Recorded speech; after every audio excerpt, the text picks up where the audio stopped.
Hello guys, welcome back.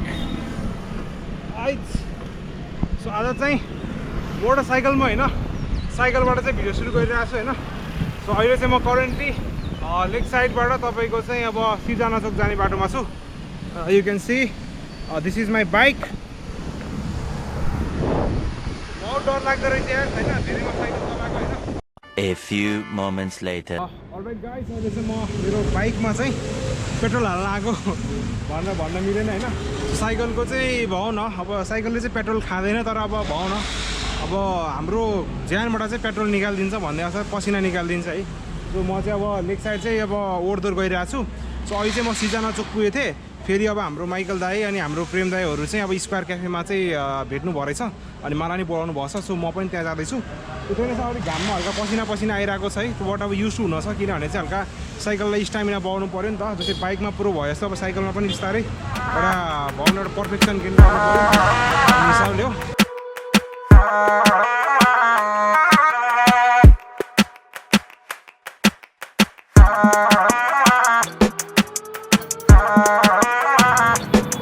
So guys, let's enter 360 mode है। अब चाहिँ 360 मोडमा जाउँ।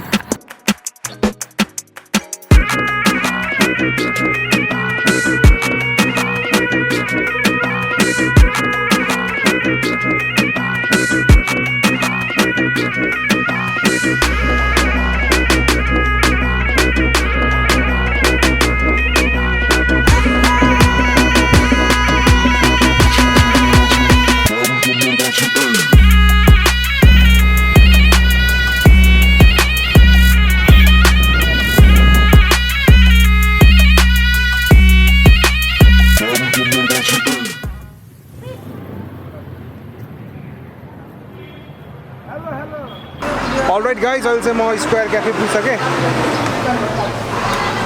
र यत्रो गर्मीमा चाहिँ मैले अब यो हेजलनट भने आइस मोक्का खाँदैछु। यो चाहिँ अब स्क्वायर क्याफे भइ नै हाल्यो। ठ्याक्क हल्लन चोक भन्दा ठ्याक्क 2 घर तलपट्टि छ स्क्वायर क्याफे। अनि हाम्रो प्रेम दाइले चाहिँ यहाँ आज BMW पनि ल्याउनु भएको छ, BMW GS र्याली 310। अनि यो तपाईँको हाम्रो यहाँको रञ्जित दाइको चाहिँ यो बुलेट भइ नै हाल्यो है। अनि मैले चाहिँ पहिला पनि अब स्क्वायर क्याफेमा भ्लग गरिरहेको। सो अहिले चाहिँ यहाँ CRF एड भएको छ। यो चाहिँ हेर्न सक्नुहुन्छ CRF तपाईँको चाहिँ 250L भइ नै हाल्यो। सो गाइज हामीसँग चाहिँ प्रेम दाइ हुनुहुन्छ, brother Suresh sir, hello Michael दाइजी, अनि हाम्रो साउजी, हाम्रो रञ्जित दाइ। ए स्टाफ हो यार, साउनी हो।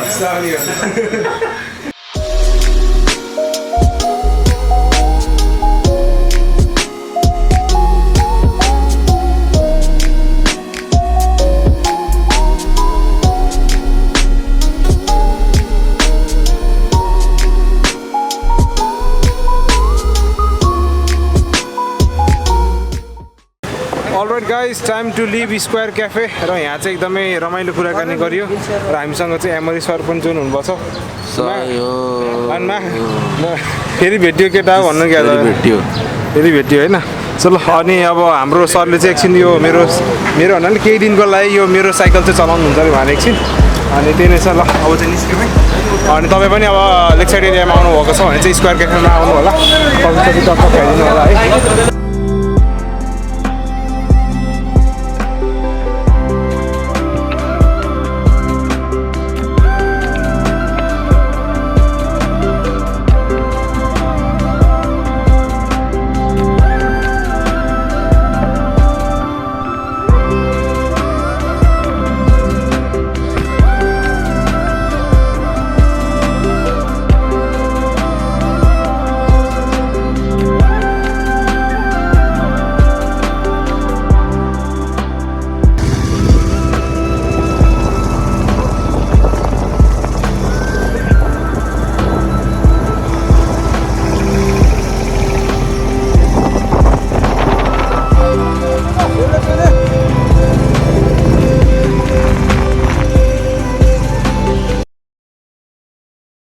Good morning guys, welcome back to the channel. अनि हिजो चाहिँ त्यस्तै भयो होइन, राम्ररी भ्लग गर्न पाइएन। अनि बेलुका चाहिँ हल्का पानी परेको कारणले चाहिँ म छिटो घर आइहालेँ।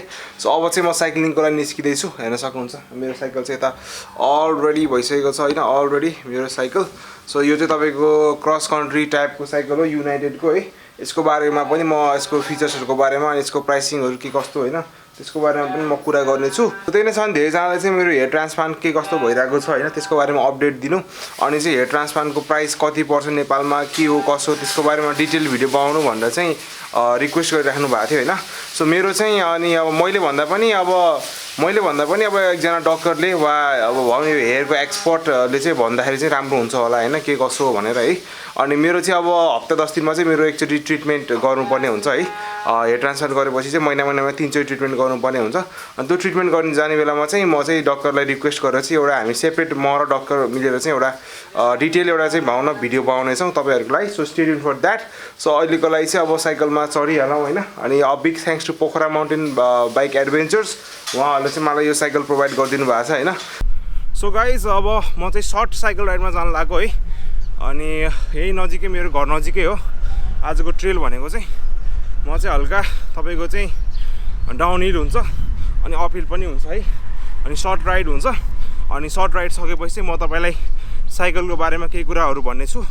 अनि मैले चाहिँ अब अलिअलि साइकलको बारेमा अलिअलि बुझेको कुराहरू होइन अलिअलि भन्ने छु। सो जे जस्तो भए पनि यो मेरो 2 व्हिल्स जर्नी भनेको चाहिँ मैले फर्स्ट बाइक चलाएको भनेको साइकल नै हो होइन, 2टा पाङ्ग्रा। अनि त्यही भएर साइकलसँग एउटा अट्याचमेन्ट छ। अनि म चाहिँ अब सानो हुँदाखेरि तपाईँको चाहिँ सानो भन्दा नि त्यही अब टिनेजमा अर्ली टिनेज अनि तपाईँको चाहिँ भनौँ न तपाईँ 10-12 वर्ष हुँदैदेखि नै म साइकल चलाउने यताउति डुल्ने। अनि म त त्यो 3-4 कक्षामा हुँदा नै 2-3 कक्षामा पढ्दा नै म चाहिँ साइकल लिएर महेन्द्र पुलतिर जाने चिप्ले ढुङ्गातिर जाने गर्थेँ। अनि तपाईँको चाहिँ हामी 7-8मा पुग्ने बेलासम्म चाहिँ हामी त्यो साइकल लिएर घरि बेगनास्थाल, घरि गण्डकी रेनबो ट्राउट होइन त्यस ठाउँमा गएको पनि छौँ।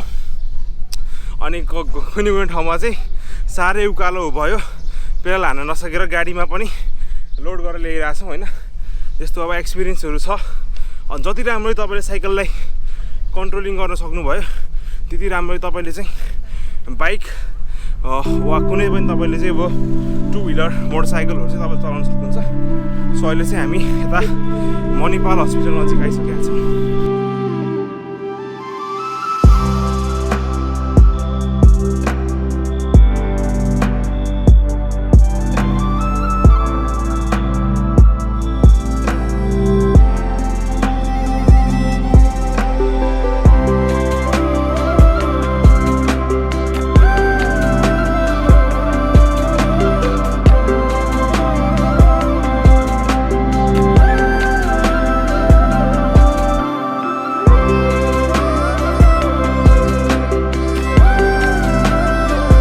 सो गाइज अहिले चाहिँ म मणिपाल टिचिङ हस्पिटलको ठ्याक्क पछाडिपट्टि छु। अब चाहिँ यहाँबाट हामी हल्का एकैछिन अफ रोडिङ अनि त्यहाँबाट चाहिँ अब डाउन हिल गर्नेछौँ। सो ल अब इन्जोय गरिदिनु होला भिडियो होइन। अब फर्स्ट टाइम म यस्तो साइक्लिङ टाइपको भिडियो गर्दैछु होइन। अब के कस्तो कमी कमजोरी भयो केही सजेसनहरू दिनु होला होइन, कुन ठाउँमा साइक्लिङ जाँदा राम्रो हुन्छ यताउति you can comment down.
So guys भर्खरै चाहिँ मेरो गोप्रो क्रास भयो है अनि राम्ररी यो हेड माउन्टमा चाहिँ मैले यो हेड स्ट्र्याप लगाएको थिएँ होइन यहाँ एमसिलले चाहिँ माउन्ट टालेको थिएन अनि यो डाउनहिलमा चाहिँ अलिक एक्सट्रिम ढुङ्गाहरू थियो होइन अनि त्यहाँहरूले चाहिँ गोप्रो खसेछ सो भाउन यसो हार्ड केसहरू थियो त्यही भएर चाहिँ त्यसो केही पनि भएन है हल्का माइनर स्क्रचेसहरू भयो कभरमा तर भित्र चाहिँ केही भएन सो त्यही नै छ गाइज रिस्क छ होइन एडभेन्चरमा अनि त्यही नै हो र अब चाहिँ म तपाईँलाई बाइकको बारेमा केही भन्न चाहन्छु है गाइज यो चाहिँ तपाईँको युनाइटेडको चाहिँ 310 तपाईँको चाहिँ क्रस कन्ट्री टाइपको साइकल हो एक्ज्याक्ट मोडलको नाम चाहिँ मैले थाहा पाएन होइन सो बट यो चलाउँदा चाहिँ एकदमै राम्रो छ लाइट वेट पनि छ अनि यसको प्राइस चाहिँ तपाईँको कता कता तपाईँको चाहिँ 1 लाखभन्दा बढी छ 1 लाख समथिङ थियो है मैले बिर्सेँ तपाईँले यदि बाइकको यसको प्राइसिङहरू तपाईँलाई जान्न मन लागेको छ भने चाहिँ तपाईँले पोखरा माउन्टेन बाइक एडभेन्चर्समा तपाईँले कन्ट्याक्ट गर्न सक्नुहुन्छ अनि उहाँहरूले चाहिँ बाइक सेल पनि गर्नुहुन्छ प्लस तपाईँको यो रेन्टिङ टुरिङहरू पनि छ है सो यो चाहिँ तपाईँको साइकल भइहाल्यो है साइकलको पनि तपाईँको अब हाम्रो बाइकमा पनि तपाईँको cruiser sport naked dot adventure भने जस्तै साइकलमा पनि तपाईँको फ्यु टाइप्स अफ साइकलहरू हुँदो रहेछ अझ माउन्टेन बाइकमा पनि फ्यु टाइप्स हुँदो रहेछ तपाईँको चाहिँ एउटा एक्सी भन्दो रहेछ तपाईँको चाहिँ क्रस कन्ट्री अनि तपाईँको ट्रेल इन्ड्युरो डाउनहिल तपाईँको चाहिँ बाइकहरू यो 4-5वटा क्याटेगोरीको चाहिँ अब माउन्टेन बाइकहरू हुँदो रहेछ यो चाहिँ तपाईँको चाहिँ क्रस कन्ट्री प्लस तपाईँको हल्का ट्रेल टाइपको है मेन चाहिँ क्रस कन्ट्री टाइपको चाहिँ यो साइकल रहेको छ तपाईँको बडीको पनि टाइप पनि दुईवटा हुँदो रहेछ तपाईँको चाहिँ अब हार्ड टेल र तपाईँको अब सफ्ट टेल अरू तपाईँको हार्ड टेलमा के हुन्छ भन्दाखेरि बेसिकली अब अगाडि सस्पेन्सन हुन्छ पछाडि सस्पेन्सन हुँदैन अनि तपाईँको यो सफ्ट टेलमा चाहिँ तपाईँको चाहिँ पछाडि पनि सस्पेन्सन हुन्छ अनि यो भनेको चाहिँ तपाईँको चाहिँ अलि टुरिङ गर्नको लागि तपाईँको क्रस कन्ट्री टाइपको चाहिँ यसलाई साइकल भन्छ यसबाट चाहिँ हामीले चाहिँ मेन चाहिँ यो चाहिँ तपाईँको चाहिँ बडी रोडमा र हल्का तपाईँको चाहिँ माइनर अफ रोडमा चाहिँ चलाउनको लागि बनाएको छ सो गाइज अनि अर्को कुरा मैले बुझेको चाहिँ तपाईँको यो साइकलहरूमा चाहिँ अलिक प्रिमियम टाइपको माउन्टेन बाइकहरूमा चाहिँ तपाईँको यो साइड स्ट्यान्ड हुँदो रहेछ है जेनरली तपाईँको चाहिँ रोड युजको लागि युज हुने साइकलमा चाहिँ साइड स्ट्यान्ड हाल्दो रहेछ तर जब हामी अब अलि यस्तो बाटोमा हामी चलाउँछौँ होइन त्यस्तो बाटोमा चाहिँ साइक्लिस्टहरूले चाहिँ साइड स्ट्यान्ड प्रिफर गर्नुहुन्न किनभने त्यो साइड स्ट्यान्डले चाहिँ तपाईँको चाहिँ यो गल्ली सानो गल्लीहरूमा छिर्दाखेरि अड्किन सक्ने अनि तपाईँको चाहिँ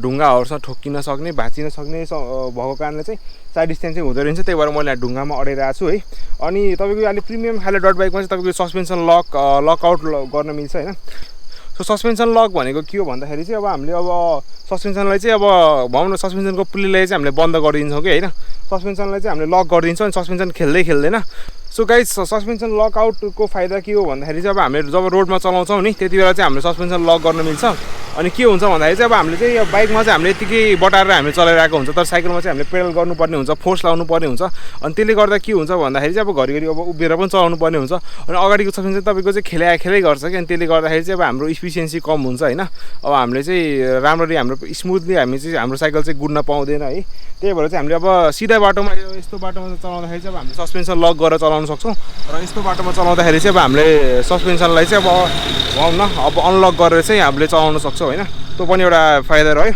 साइकलको बारेमा त्यस्तो मलाई डिप नलेज छैन मैले पनि बिस्तारै साइक्लिस्टहरूबाट बुझ्दैछु होइन एक्सपिरियन्स लिँदैछु तपाईँहरूलाई सेयर गर्दैछु सो पछिको भिडियोमा चाहिँ अब तपाईँलाई अझै म अरू अब इन्ड्युरो टाइपको होइन तपाईँको डाउनहिल इन्ड्युरो ट्रेल बाइकहरू चाहिँ देखाउनेछु यो चाहिँ तपाईँको क्रस कन्ट्री टाइपको साइकल हो यो चाहिँ तपाईँको नर्मल तपाईँको सिटीलाई हिँड्नको लागि एक्सर्साइज गर्नको लागि प्लस तपाईँको घरिघरि हल्का अफरोडिङ जानको लागि चाहिँ this cycle is best so तपाईँले चाहिँ यो साइकल पर्चेस पनि गर्न सक्नुहुन्छ पोखरा माउन्टेन बाइकमा गएर अनि तपाईँले चाहिँ यो साइकल रेन्टिङमा गएर मजा पनि लिन सक्नुहुन्छ है सो अब चाहिँ हामी फर्क्यौँ है अनि अब आजको भिडियो चाहिँ म यहीँ एन्ड गरिदिन्छु होला